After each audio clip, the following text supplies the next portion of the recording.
Ma'am मेरे according मतलब जिस बच्चे ने मतलब जैम की अच्छे से प्रिपरेशन करी है तो उसको सीयूटी की प्रिपरेशन का अलग से नीड नहीं है।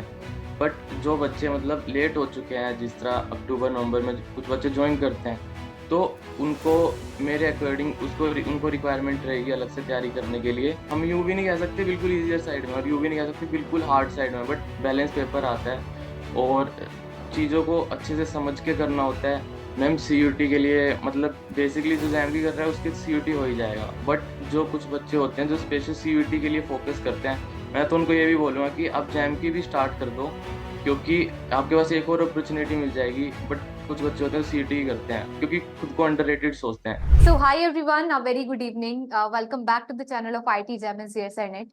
आज मैं मेघा अग्रवाल और मेरे साथ में है डिम्पल, जिनका सीयूईटी पीजी का एग्जामिनेशन अभी कंप्लीट हुआ है और उसका रिजल्ट आया जो कि बहुत अच्छा रहा है। तो डिम्पल से आज हम जानेंगे क्या क्या पॉइंट्स थे, क्या उन्होंने कैसे तैयारी करी थी, क्या सीयूईटी के लिए कुछ अलग से तैयारी रिक्वायर्ड है या आईटी जैम वाली प्रिपरेशन ही ओके है, पेपर का लेवल कैसा था, और ये सारी के सारी क्वेश्चंस का आंसर खुद ब खुद डिम्पल हमारे साथ में है वो देने वाले हैं। तो फिर स्टार्ट करते हैं और बात करते हैं डिम्पल से। सो फर्स्टली डिम्पल, कॉन्ग्रेचुलेशंस, आपके बहुत अच्छे मार्क्स आए हैं and welcome to the channel. Thank कैसा यू लग रहा मैम। मैम अच्छा लग रहा है, ऑफ कोर्स बहुत अच्छा लग रहा है। है डिम्पल के? मैं बता दूं 215 है मार्क्स जो अभी सीयूईटी पीजी में रहे हैं, आउट ऑफ 300 215 मार्क्स आए हैं। बहुत ही अच्छे मार्क्स हैं। तो डिम्पल ये बताओ, आपने तैयारी कुछ क्या अलग से करी थी? मैम मेरे अकॉर्डिंग मतलब जिस बच्चे ने मतलब जैम की अच्छे से प्रिपरेशन करी है तो उसको सीयूटी की प्रिपरेशन का अलग से नीड नहीं है। बट जो बच्चे मतलब लेट हो चुके हैं, जिस तरह अक्टूबर नवंबर में कुछ बच्चे ज्वाइन करते हैं, तो उनको मेरे अकॉर्डिंग उनको रिक्वायरमेंट रहेगी अलग से तैयारी करने के लिए। बट अगर कोई बच्चा स्टार्टिंग से ही जैम की तैयारी कर रहा है और कॉन्टिन्यूसली वो पढ़ता जा रहा है तो फिर उसको मेरे अकॉर्डिंग तो जरूरत नहीं है। बट जो लेट है उसको तो अ, करनी पड़ेगी। मैं बता दूं व्यूअर्स को, जो डिम्पल हैं वो हमारे बैच के स्टूडेंट थे और आईटी जैम भी उनका बहुत अच्छे तरीके से क्रैक हुआ था। जैम में ऑल इंडिया रैंक 61 आई है डिम्पल आपकी, yes if I am ma'am. Not wrong. Yes तो मैम। जैम में भी बहुत अच्छी रैंक थी और अभी उसी तैयारी के साथ डिम्पल ने सीयूईटी पीजी भी क्रैक किया, वो उसमें भी बहुत अच्छे मार्क्स लेके आए हैं। तो डिम्पल, एक और बात मैं आपसे पूछती हूँ। जैसे इस एग्जाम के लिए स्टूडेंट्स को अक्सर ये लगता है कि एग्जाम इजी है, लेकिन वो कौन से पॉइंट्स हैं, क्योंकि जैम से तो ऑब्वियसली इसका लेवल लो है, यस मैम। आपने भी देखा होगा। अब यस ये मैम। बताओ, ऐसे कौन से पॉइंटर्स हैं जो रिवीजन टाइम ध्यान रखने चाहिए, ये बताओ आप मुझे।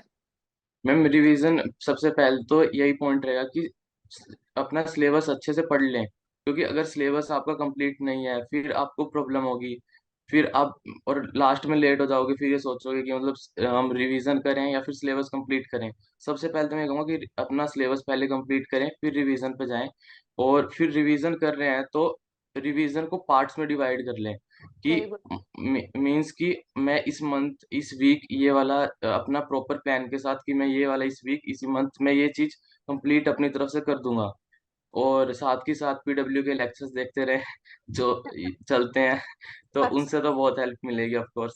और इसी तरह बूस्ट मिलता रहेगा तैयारी को और एट द एंड अच्छा ही रिजल्ट होगा। ओके।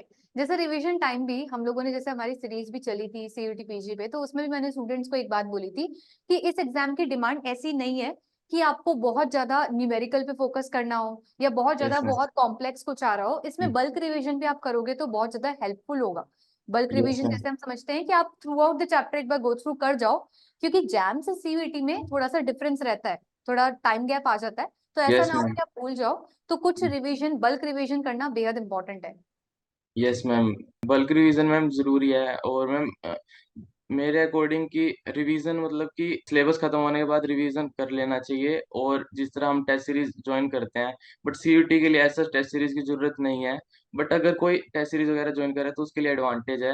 और बट रिवीजन के बेस पे भी ये मतलब कि सीयूटी क्रैक हो सकता है अगर वो अच्छे से रिवीजन, बल्क रिवीजन जैसे आपने बोला कि बल्क रिवीजन कर रहा है और उसका बीएससी या बैकग्राउंड स्ट्रॉन्ग है, 11 12 और बीएससी में भी अच्छा परफॉर्म कर रहा है, तो फिर उसके लिए बहुत इजी होने वाला है। तो सिर्फ रिवीजन के बेस पे भी कर सकता है मतलब ओके। सी।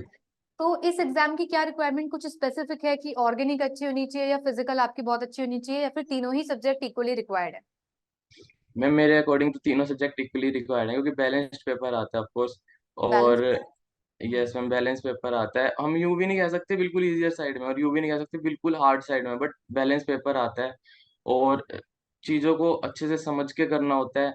और इस पेपर में एक तो टाइम की रिक्वायरमेंट थोड़ी मतलब कि अपने अकॉर्डिंग एडजस्ट करनी पड़ती है। जैम में तो हमको पता है कि एक क्वेश्चन के लिए इतने टाइम मिलेगा, इतना मोर देन इनफ टाइम होता है जैम के लिए।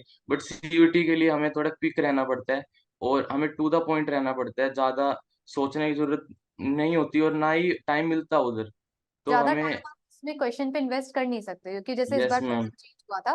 75 यस मैम। क्वेश्चन आपके सब्जेक्ट के आए थे, each question yes was ma'am. Of 4 marks. और यस आपका मैम। जो टाइमिंग था वो 1 hour 45 minute था। तो बहुत yes he ma'am. Limited time था आपके पास में फॉर ईच क्वेश्चन जो आप दे सकते थे। और क्वेश्चंस यस की मैम। रिक्वायरमेंट भी इतनी होती है कि आप बहुत लिमिटेड टाइम में उसको कर सकते हो, बहुत कॉम्प्लेक्स क्वेश्चन यहाँ से नहीं आते। राइट। अच्छा, और यस कुछ मैम। बात जो आप सीयूईटी के लिए ऐड करना चाहोगे डिम्पल? मैम सीयूटी के लिए मतलब बेसिकली जो जैम की कर रहा है उसके सीयूटी हो ही जाएगा। बट जो कुछ बच्चे होते हैं जो स्पेशल सीयूटी के लिए फोकस करते हैं, मैं तो उनको ये भी बोलूंगा कि आप जैम की भी स्टार्ट कर दो, क्योंकि आपके पास एक और अपॉर्चुनिटी मिल जाएगी। बट कुछ बच्चे होते हैं सीयूटी ही करते हैं क्योंकि खुद को अंडररेटेड सोचते हैं। बट जैम की प्रिपरेशन कर सकते हैं, वो इतना भी डिफिकल्ट नहीं होता जैम भी। बट जिनका जैम नहीं होता किसी भी रीजन से, बट उनके लिए सीयूटी एज ए बैकअप रहता है। और सीयूटी की प्रिपरेशन साथ के साथ भी रखें। ऐसा नहीं है कि एग्जाम के भरोसे ही चले गए और फिर बाद में पता चला कि एग्जाम भी नहीं हो रहा और फिर सीयूटी में भी थोड़े कम मार्क्स आ रहे हैं। तो ऐसा भी नहीं होना चाहिए, तो सीयूटी की प्रिपरेशन भी रखनी चाहिए साथ के साथ, एज ए बैकअप तो लेके चलना ही चाहिए। बहुत सही, क्योंकि कुछ स्टूडेंट्स क्या करते हैं कि जैम छोड़ के अब फुली फोकस करते हैं सीयूईटी पीजी में, तो उनके पास अपॉर्चुनिटीज ऑप्शंस थोड़े कम हो जाते हैं। अभी जैसे यस मैम। डिम्पल का जैम भी क्लियर है, तो सीयूईटी एज अ ऑप्शन उन्होंने रखा है, या रखा यस मैम। होगा जब उन्होंने प्रिपरेशन करी होगी, एग्जाम फॉर्म फिल किया होगा कि ठीक है यस जैम मैम। नहीं हुआ तो सीयूईटी में एज अ बैकअप हम रखते हैं। डन। Yes ma'am. और ये तो गॉड ग्रेस है कि आपका दोनों एग्जाम बहुत ही अच्छे तरीके से क्लियर है Dimple, very yes ma'am. Good. ठीक है, बहुत ही अच्छे। तो अब आप लास्ट में बस एक पॉइंटर ऐड करो डिम्पल, कि क्या इंपॉर्टेंट रिमार्क, क्या इंपॉर्टेंट पॉइंट है जो आप सीयूईटी के लिए ऐड करोगे फॉर द स्टूडेंट्स जो अभी देख रहे हैं ये इंटरव्यू, या जो आपसे सीखना चाह रहे हैं कि सीयूईटी के लिए कोई एक पॉइंट जो बहुत इंपॉर्टेंट है। सीयूटी के मतलब पहले तो हम ये सोच सकते हैं कि सिलेबस अपना कंप्लीट कर लो और फिर रिवीजन करो और कॉन्सेप्ट अच्छे से क्लियर कर लो। एक अगर बात आपके यहाँ बी। पे आपको इंटरप्ट करती हूँ, सिलेबस के लिए एक बात और है कि जैसे सिलेबस ऑलमोस्ट सेम रहता है जैम और सीयूईटी पीजी का, यस मैम। लेकिन कुछ एडिशनल पॉइंट्स होते हैं फिर भी जो जैम में नहीं होते और सीयूईटी पीजी में होते हैं। इसलिए यस मैम। वाइल प्रिपेयरिंग, या जैसे ही आप जैम से फ्री हुए हो और सीयूईटी पीजी को देखने जा रहे हो, टारगेट करने जा रहे हो, तो आप जब फ्री हो गए ना आईआईटी जैम से, तब जरूर से एक बार सिलेबस जरूर देखना, क्योंकि कुछ एडिशनल पॉइंट जरूर आपको मिलेंगे जो इधर नहीं थे जैम में लेकिन यहाँ मिलेंगे सीयूईटी पीजी में। तो सिलेबस से गो थ्रू प्लीज जरूर से हो at the time of revision. Please continue. और सिलेबस कंप्लीट होने के बाद सीयूटी के लिए एज सच मतलब आपको क्वेश्चंस कर सकते हैं आप, अगर आपके पास इनफ टाइम है। बट आप प्रीवियस ईयर क्वेश्चंस कर जाएंगे तो आपको देखने को मिलेगा बहुत सारे क्वेश्चन तो रिपीट भी हो जाते हैं एज इट इज। तीन चार पांच, कई बार तो छह भी हो, सात आठ, कितने भी हो सकते हैं। बट रिपीट होते हैं क्वेश्चंस। हम देखेंगे कि 2018, 19, 20, 21, 22 जो पहले डीईटी या बीएचयू के एग्जाम्स आते थे उससे क्वेश्चन रिपीट हुए हैं इस बार भी। और क्वेश्चन रिपीट होते हैं तो प्रीवियस ईयर क्वेश्चंस को एज ए प्रैक्टिस क्वेश्चन हम लेके चल सकते हैं। और इसी तरह मतलब कि प्रैक्टिस करके प्रीवियस ईयर के भी तो हम रिवीजन भी कर सकते हैं। और एट द एंड हम देखेंगे कि सीयूटी का जो लेवल है प्रीवियस ईयर के कंपेयर में ही रहता है, तो बिल्कुल। उसके अकॉर्डिंग भी कर सकते मतलब यहाँ पे आपको कोई मॉक टेस्ट की भी अलग से नीड नहीं होगी, जो आपने प्रीवियस ईयर क्वेश्चंस कर लिए वो भी बहुत है। प्रीवियस ईयर हैं। क्वेश्चन सीयूईटी के नेम से तो आपको कुछ ही मिलेंगे, क्योंकि CUET PG as a name examination अभी कुछ सालों से ही होना स्टार्ट हुआ है। पहले जो थे वो इंडिविजुअल आपकी यूनिवर्सिटीज के एग्जाम होते थे, तो आप उनके पेपर्स डाउनलोड करके प्रीवियस ईयर क्वेश्चंस का एक कलेक्शन बना सकते हो, और फिर ये सारे क्वेश्चंस भी आप कर गए तो प्रैक्टिस क्वेश्चंस बहुत है। बिल्कुल सही। Yes ma'am. चलिए जी, तो ये था हमारा एक कंक्लूजन कि अबाउट सीयूईटी पीजी की क्या एक्स्ट्रा एफर्ट्स नीडेड थे, जो हमने खुद एक अच्छे हमारे टॉपर से जाना। डिम्पल, कंग्रेचुलेशन अगेन, आपके बहुत अच्छे मार्क्स थैंक रहे यू। हैं। आपका ये एग्जाम भी बहुत अच्छे तरीके से क्रैक हुआ है। I hope thank you so आगे मच। भी आप जो एग्जाम्स देंगे ऐसे ही बढ़िया तरीके से क्रैक करते रहेंगे। तो जो भी हमारे थैंक व्यूअर्स हैं वो यहाँ से सीखें भाई, सारे पॉइंट्स को गैदर करें और सीखें कि कैसे एग्जाम क्रैक होता है या फिर क्या रिक्वायरमेंट्स रहती है।